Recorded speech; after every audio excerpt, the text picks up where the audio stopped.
Salut à tous, c'est Ben, bienvenue sur une nouvelle vidéo pas courte.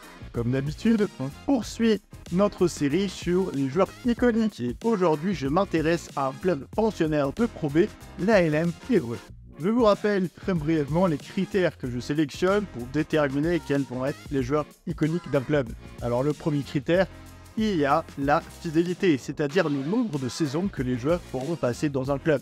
Forcément, en passant une saison dans un club, c'est plus difficile de pouvoir prétendre intégrer le podium. Le deuxième critère sera celui des résultats collectifs. Et oui, bien évidemment, plus un joueur aura remporté de titres collectifs avec son équipe, plus facilement il pourra prétendre intégrer le podium. Le troisième critère, là aussi, évidemment, ce sera forcément les performances individuelles. Est-ce que certains joueurs ont réalisé des performances qui leur ont permis de récolter des distinctions individuelles, voire même des records qui appartiennent à l'histoire du club. Et enfin, le quatrième et dernier critère est celui de l'affect du public. Vous le savez, je publie à chaque fois des sondages sur les réseaux sociaux pour demander aux supporters des clubs quels sont pour eux les joueurs iconiques de leur équipe.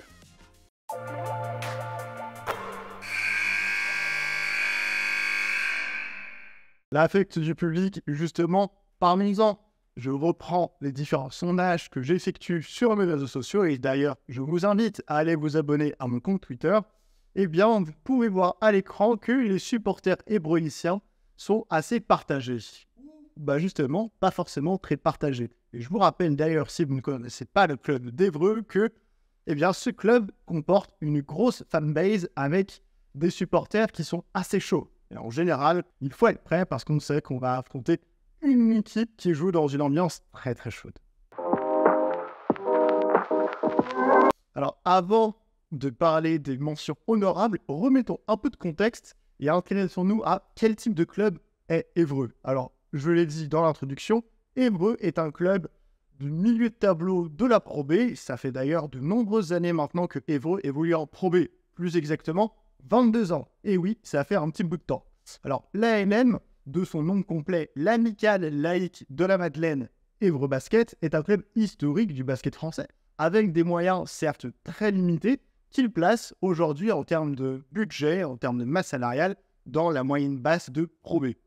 Forcément, ces dernières années, avec un budget et une masse salariale réduite, difficile d'espérer remporter des titres et d'accéder à l'élite. Et là, tout de suite, vous me voyez venir avec les résultats collectifs, voire individuels.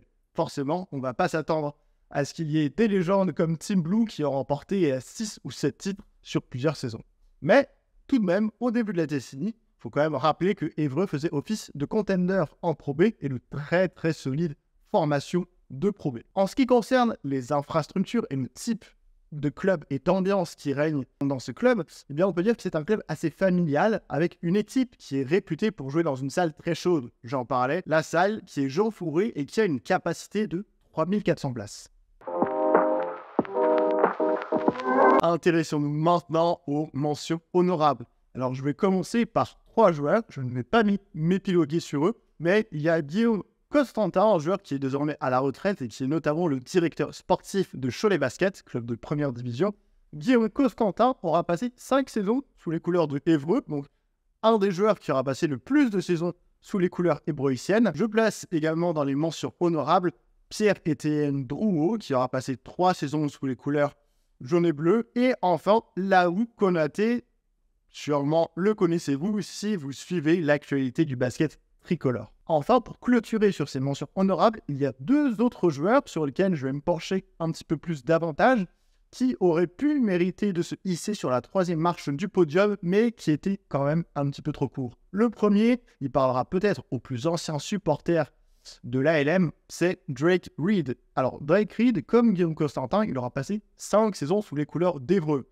Pour le décrire, c'était un poste 3-4 assez solide de Pro B, et quand je dis solide, c'est sous tous les sens du terme. Il était vraiment un joueur très complexe et qui noircissait toutes les colonnes statistiques. Il a passé 5 saisons à Évreux, c'est une très bonne preuve de longévité.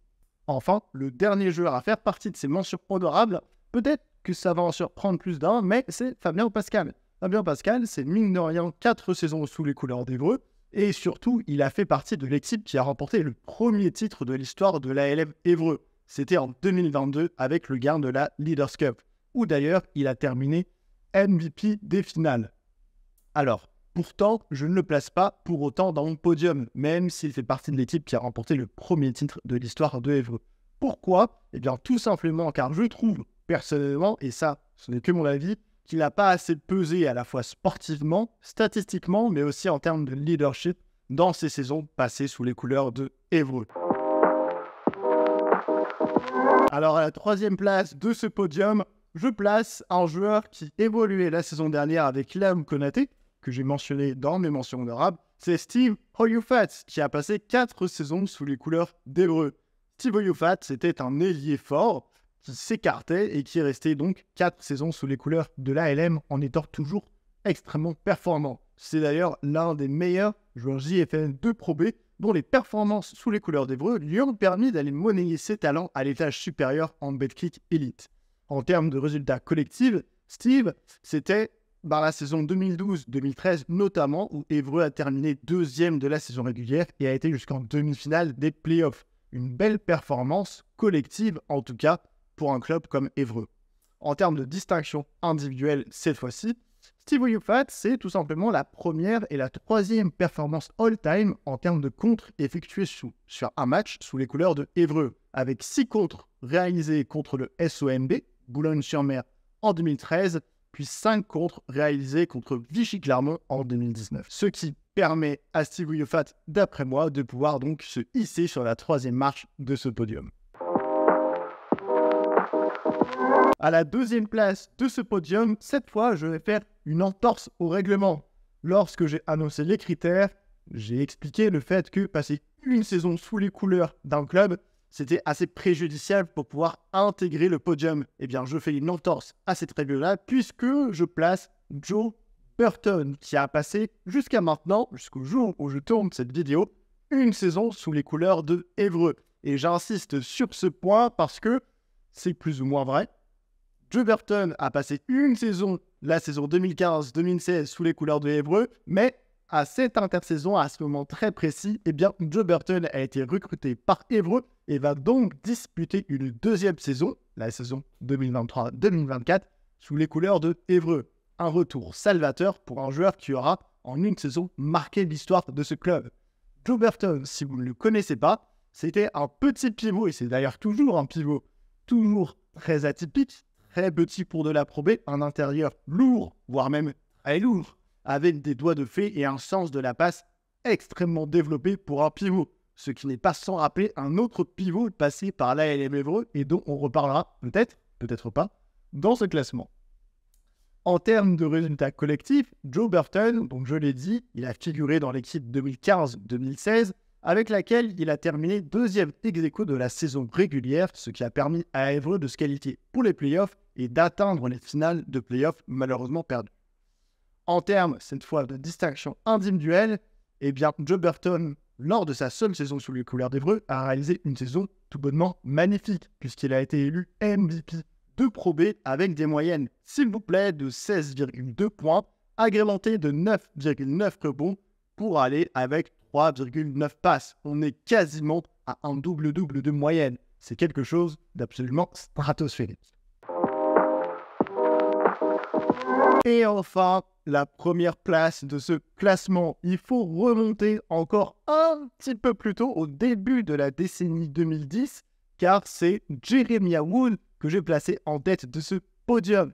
Jeremiah Wood, à l'instar de Joe Burton, c'était un petit pivot de 2,2 m qui arrivait de Finlande après y avoir effectué quelques saisons stratosphériques là aussi. Et le moins que l'on puisse dire, c'est qu'en l'espace de 2 saisons, il aura figuré comme étant l'un des meilleurs pivots à être passé sous les couleurs de l'ALM.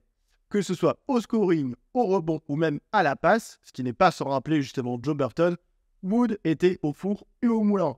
En l'espace de 2 saisons, et là, accrochez-vous bien, il a réalisé pas moins de 37 double-double. 37 double-double, c'est le fait de cumuler au moins 10 unités dans 2 catégories statistiques différentes. Et en l'occurrence, il aura même effectué un triple-double, donc 20 points, 11 rebonds et 12 passes lors d'un match avec un 39 d'évaluation.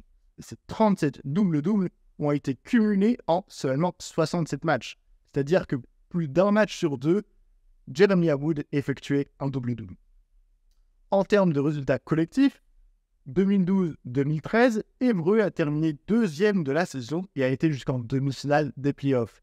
Et oui, Jeremy Wood a joué avec en coéquipier un certain Drake Reed que j'ai mentionné dans les mentions honorables. Et enfin, en distinction individuelle, alors certes, il y a ces 37 double-double, mais il y a aussi le fait que en 2013, Jeremy Wood a été élu MVP étranger de Pro B, avec des moyennes de 18,7 points, 10,4 rebonds et 3,7 passes décisives, le tout avec un 25,4 d'évaluation. Là où Joe Burton avait raté d'un cheveu le double-double de moyenne, Jeremy Wood, lui, l'a fait. Et vraiment, avec des statistiques absolument phénoménales. Voilà, il est temps de mettre un terme à cette vidéo. Comme d'habitude, j'espère qu'elle vous aura plu. Si c'est le cas, et même si ce n'est pas le cas, je vous invite à inscrire en commentaire pour vous quel est votre top 3 des joueurs iconiques de l'ALM Évreux. Et je vous laisse à très vite pour une prochaine vidéo. Bye bye.